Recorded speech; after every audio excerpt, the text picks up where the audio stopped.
இப்போ வந்து பார்த்தீங்கன்னா அகைன் நாங்கள் வந்து மேட்ச் மேக்கிங்கிறதால வந்து பார்த்திங்கன்னா அந்த மார்கழி ஆடி அது மாதிரி சமயத்தில் பார்த்தீங்கன்னா கல்யாணம் பண்ண மாட்டாங்க.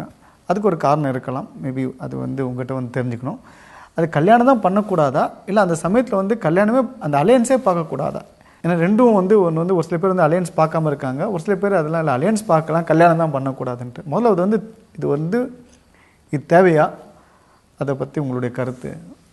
முக்கியமாக நீங்கள் எது மார்கழி எது ஆடி மாதம் சொல்கிறீங்க, இது ரெண்டு சோல்ஸ்டைஸ்.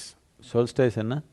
இந்த பூமிக்கு சூரியனுக்கு இருக்கிற தொடர்பு தென்லேருந்து வடக்குக்கு போகுது, வடக்குலேருந்து தென்னுக்கு போகுது. இந்த மாற்றம் நடக்கிற நேரம் டிசம்பர் 21, 22 நடக்குது சாமானியமாக, இல்லை ஜூன் 21, 22 நடக்கும்.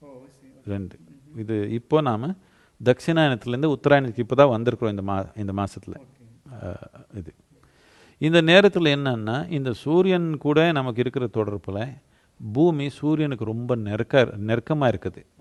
ஆனால் அதில் இந்த நார்தர்ன் ஹெமிஸ்பியர் நாம் இருக்கிற பூமி பாகம் சூரியன்லேருந்து வெளியே பார்த்துருக்குது, சூரியன் நோக்கி பார்க்கல, ரொம்ப நெருக்கமாக இருக்குது. அதனால சூரியனுடைய ஈர்ப்பு ரொம்ப அதிகமாக இருக்குது இப்போ பூமி மேலே நெருக்கமாக இருக்கிறதுனால. எப்போ the day it was closest is this time is January 4th, I think, 3rd or 4th. On January 4th it was closest. Now it is slowly moving away. இப்போ இது நெருக்கமாக இருக்கிறதுனால ஈர்ப்பு சக்தி அதிகமாக செயல்படுது.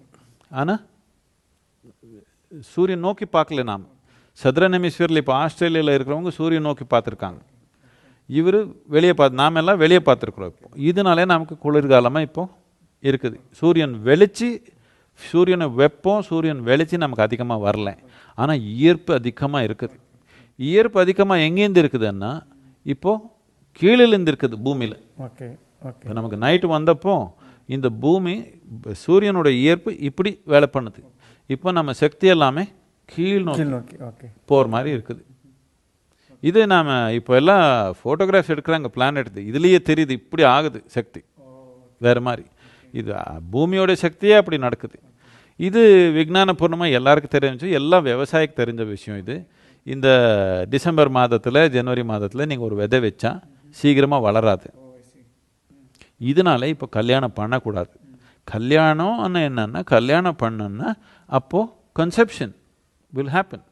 இந்த மாதத்தில் கன்செப்ஷன் நடக்கக்கூடாது அதுக்காக பண்ணக்கூடாதுன்னு சொன்னாங்க. விஞ்ஞானபூர்ணமாக இது கரெக்ட். இது கல்யாணம் பண்ணக்கூடாது. அதே நேரத்தில் அந்த இதில் அது நமக்கு அந்த அளவுக்கு எஃபெக்ட் இல்லை நார்தர்ன் ஹெமிஸ்பியரில். ஆனால் அது சதுரன் ஹெமிஸ்பியரில் இருந்தால், நீங்கள் ஆஸ்திரேலியாவில் கல்யாணம் பண்ணுற மாதிரி இருந்தால் அந்த நேரத்தில் பண்ணக்கூடாது. This is not a time to plant a seed because it will not sprout with its full possibility. This is true. இது ஒரு சின்ன நிலத்தில் ஒரு விதை வச்சாலும் உண்மை, ஒரு கருவறையில் வச்சாலும் உண்மைதான் இது. ஆனால் அது கல்யாணம் அலையன்ஸ் பார்க்கலாமா?